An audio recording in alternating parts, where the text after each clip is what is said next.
Hello, dear listeners. Welcome to CareSmartz360 On Air. I'm Dennis Gill, Sales Manager at CareSmartz360. Today, we dive into the evolving world of senior-focused innovation. I'm honored to introduce Lori Beth Irvin, the award-winning founder and CEO of LBIngenuity, an expert marketing strategist with over 20 years in healthcare and a decade dedicated to senior living and aging services. From humble mountain girl roots to building a global boutique consultancy, Lori brings powerful insights into strategic marketing for tomorrow's aging economy, where purpose, precision, and growth intersect to shape the future. Welcome to the podcast, Lori. Thank you, Dennis. I really appreciate being here. I always appreciate the opportunity to speak to other senior care leaders and organizations about strategic growth marketing in our industry. So I appreciate the opportunity. No, thank you. You took up the time today for our listeners, and I hope it would be a great, beneficial session for all our listeners today. So, without wasting any time, I'll straight away jump on to my first question for you. So, Okay. Laurie, how do you craft marketing strategies that honor the diversity with the aging population? Oh, great question. And thanks for asking that one. So, in today's landscape of senior health and then the aging industry, Hmm.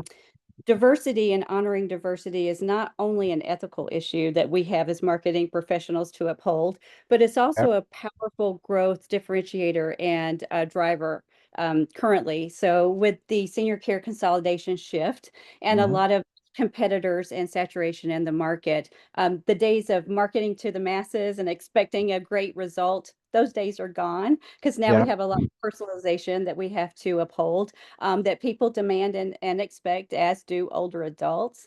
And Dennis, you know that some of Hmm. us who've been in the industry for many years, um, Yeah. we understand I that know. there's a lot of different client personas or potential client personas as older adults are evolving. Hmm. We're moving past sort of the baby boomer generation, and there's a lot of different varied needs, wants, and desires because we're even getting into adult active. Sorry, couldn't get the words. Okay. Adult lifestyles. So the key to aligning your organization Hmm. with all of these different client personas and the success and marketing goes from personalizing to each of these client personas, but there's a lot that you could do there and create a lot of assets for, is to really hone in and identify, and we do this at LB Ingenuity, identify your best precision persona that you're targeting. And I call it the PPT. And Hmm. no, that's not PowerPoint presentation. No. It's Okay. precision persona targeting. And we do that with our consultants at LB Ingenuity. And what it captures is it takes into consideration historical data, current Hmm. consumer behaviors, interests, market research, competitive intelligence, AI, and predictive analytics to Hmm. really hone in on what groups or potential client segments have the highest likelihood of needing or purchasing an organization's product or service.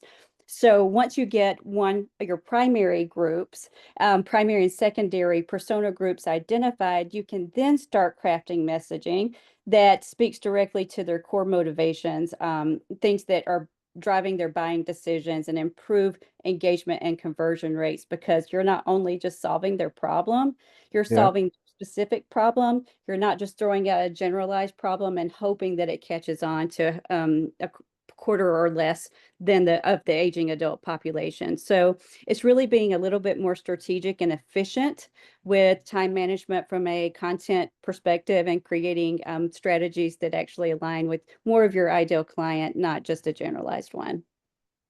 Well, great. Great to hear that. And how can agencies move from outdated senior stereotypes to uplifting aspiration-driven marketing, according to you? So this is something that's challenged the industry for many years, but now we're moving forward. We're shifting around Hmm. the imagery or the indoctrination of people being in pain, Uh-huh. and solving offering a product or a service around a quote traditional what healthcare would call pain point. Pinpoint. And when you see marketing that's resonating around pain points, you'll see a lot of fear mongering wording happening in the marketing messaging. You'll see a lot of imagery with, and you've seen this too, I'm sure. We've see a lot of these now on social media too, of like an older adult laying on the floor in pain because of a potentially fatal fall. It's like really scaring the consumer into purchasing a product or service and Yeah. taking a active fear-based reaction to buying your product or service. So now what organizations are doing is they're realizing that this fear-based marketing isn't really working as well as Isn't really they working. used to Yeah. in the past. And we're really creating lifestyle brands now. Hmm. So you'll see a shift, and it's still evolving as more organizations enter our space too, as to the really building lifestyle brands. So it's moving forward from what we do or the pain we solve and Hmm. discomfort to really refocusing in on what the consumer or client gains from the product or service or solution. So, you know, it's leading with conversations that don't lead with levels of care, disease, or discomfort, and instead leading with lifestyle and vitality. What's the lifestyle and vitality your product or solution enables for people? Got Um, it. and I always suggest this is something that any organization can do is gather your team about once a quarter and Hmm. start doing a marketing audit of all of your marketing assets. That's Wow. anything from website to hard brochures to materials, and ask these questions. One, do we lead with disease, discomfort, or pain? Or are we Hmm. leading with lifestyle and vitality that we want to enable? Number two, does our imagery show people living in pain or just existing and having no quality of life? Or Hmm. does our imagery convey people living their best life, socializing, creative, extending longevity and independence for older adults? And Okay. then the last question is your language based on fear of Hmm. will help you prevent something? So I like to use this example because I used to work for a fall technology company, and Oh, we really okay. worked on reshaping the direction of that brand into, instead of something as simple as we're going to help you prevent a fatal fall, to Hmm. we're going to help you stay as active and independent as you want and need to be to Yeah. survive And and same thrive. thing, just way of saying is different. Yeah, got it. Yeah. So again, some of just these simple, subtle tweaks and nuances can create some of the largest and longer term impacts for an organization. Just a subtle twist of a wording, messaging, or even an image now, because now we're being inundated with even video images online with social media. Yeah. Just auditing once a quarter can really help flip the script and make the consumer really feel like, man, I gotta have that product or service because I want to be proactive. I don't want to be reactive. And it's another way of not trying to use fear to intimidate people or get them, like, sometimes I'll be like, strong arm them into submission. We don't want to strong arm people into submission to buy your product. We want to sell the Mm. products, but you don't want to have to strong arm or convince hard someone that they need your product, because if they don't, something terrible is going to happen. Yeah. So yeah, so a lot of the larger organizations now are taking the lifestyle brand approach and really investing in branding and messaging, even with large agencies and consultants, on how are we really going to change our brand into a lifestyle brand. Okay. Okay. So basically shifting from the traditional way of marketing to new aspiration-driven marketing, I would say. Absolutely. Okay. And in these tight economies, how can senior brands optimize marketing spend, cut cost per lead, and also boost ROI? Yeah, and that is always a huge concern too. And this is where I think strategy and discipline actually matter. So you can have the strategy, but you also have to be able to execute, and you also need to be able to take pulse and audits on your marketing tactics and ROI. Something that I think in the day-to-day, in me too as a business owner, sometimes often neglect or don't take time out to do. Hmm. So that just means doubling down and really looking at what tactics focus on conversion rate optimization, or that CRO, sales conversion rate optimization. And some of those things are just simple things like clarity in messaging, accessibility across digital platforms. Digital is now the #1 way people are finding you Yeah. to initiate a conversation. Rather than starting to throw a lot of money and cash at unfocused campaigns. Again, that's where what we talked about a couple of questions back, that's where the precision persona targeting comes in. Like, Got if it. you're going to do a Google campaign, or if you want to put money toward that, Mm-hmm. I'm not going to dissuade you, but don't do a generalized ad. Mm. Use your precise persona targets to actually hone in and find your right ideal candidate if you're going that path. And also I say, I tell leaders, if you don't know what marketing channels are actually delivering more results or more ROI or more conversions, then you're Mm-hmm. definitely flying blind. Again, cut what's not working, reinvest in what is working, but don't be afraid to start a test at something sort of at a smaller scale before you really grow it and blow it up. Because that's Okay. where you can really burn through a lot of marketing spend if you think you have a great idea, but Mm-hmm. then the market doesn't actually agree that it's such a great idea. Or and Yeah. maybe it's just, again, a subtle nuance of how you're positioning your offer. So it's more about relevance than it is like I'm going to make the most noise and people are going to see me from a visibility standpoint, which is Mm-hmm. always great Yeah. psychologically Mm-hmm. and keeping you top of mind. But as one tip I'll give to your to our audience today is one of the largest underrated tools and marketing that an organization owns is their database or CRM. Oh. Because that's one of the things people neglect to do is go back in time and find past inquiries, past warm leads that maybe didn't convert, Mm-hmm. past clients or even marketing goal for new word of mouth referrals. We're actually seeing in senior living, actually, word of mouth referrals from families are now the #1 referral source over professional referrals. First time in history, I think I've seen that. Oh. And implementing an engagement system then as you go into your database, because you already own the contacts, Mm-hmm. and they already know you, or you're already a known organization to them. Organization. Yeah. And just implementing something as simple as an engagement system with some retargeting strategies toward your precise personas that you're Mm-hmm. retargeting. And that's a much more effective way to start re-engaging and nurturing conversations than throwing out a lot of pay-per-clicks or Google ads, or even Facebook ads at times aren't really revenue producing, depending on, how they're displayed and the algorithm changes. There's a lot of different nuances now to social media Mm-hmm. advertising that a lot of factors are creating and making that evolving and maybe not as accurate or or not as many conversions as it used to be. So Okay. start with your database. Those are your known people. Those are your most warm leads. So start there and nurture conversations. And that's probably the least costly tactic Least that you can. costly. Yeah. Yeah. That's all I was about to say. Least costly because you already own that here. Yeah. Yeah. Got it. Got it. Got it. And how do analytics and the psychographic segmentation align messaging with seniors? It's whether driven by health goals or holistic well-being.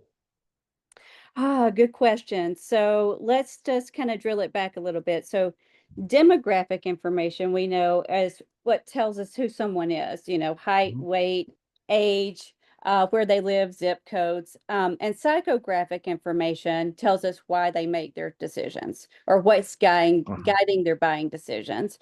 And that's really where analytics and psychographics come together for like marketing magic and an additional level of intelligence. So I like to give this example too. Maybe you have two women Mhm. that you're talking with or a potential client prospect, and they're both 75 years old, Mhm. both widowed and maybe living on similar incomes. And demographically on paper, all of those things, they're identical. So you Okay. would think that you would talk to these ladies with the same slant, the same angle, the same value prop.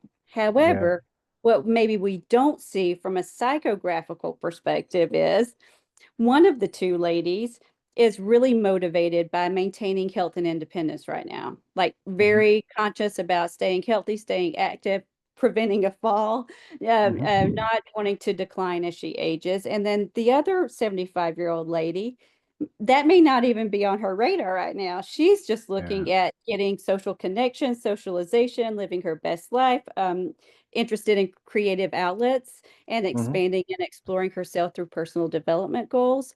So it just kind of goes to show if we only target by the demographics we know or can see on paper, that's really what we're missing when we're trying to get really specific and personalized messaging for people. And Got it.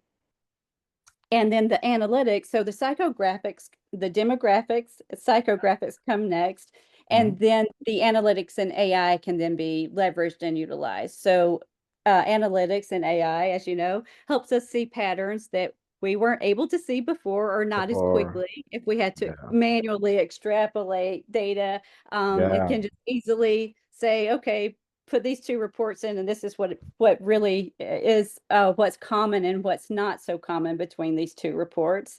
And it also can tell us like what content clicks with what consumer groups, what questions people are asking online most, what reviews they leave. Even like if we even drill it down even further, we can see what reviews they're reviewing online, Hmm. for what questions they're reviewing and or what reviews they are leaving. So the reviews that people leave are topics of information that they're most passionate about. Because we know people don't leave a review, even for a restaurant, unless Yeah. they're mortified, had really terrible service, or had really exemplary service. Very exciting. Yeah. And they're probably a foodie. If you Hmm. have an average service, you're not going to probably give a I review. get it. Definitely. Yeah. No reviews for So, that. so the psychographic information really helps us shift again to, instead of saying, hey, here's my product or service, to here's my product or service, and here's how it's going to help the thing that you care about, not what the other 75-year-old cared about. So it's really honing in again. It kind of really aligns with the first thing that we were talking about with the persona messaging and the diversity, that there's Hmm. so many even diverse interests across the older adult population. So it's Yeah. really drilling into what they think is important and what's really going to give them the most impact. Got it. Got it. And finally, how do you future-proof aging economy marketing, anticipating demographic shifts, expectations, and the tech trends? Yeah, so a lot of things are rapidly evolving right now in our Yep. industry, and it's sometimes hard to keep up with. So, future proofing, though, I really think starts with one word, and that's just listening. Hmm. Listening to the market demands, listening to your consumers, listening to your current client base, listening to your internal teams. Hmm.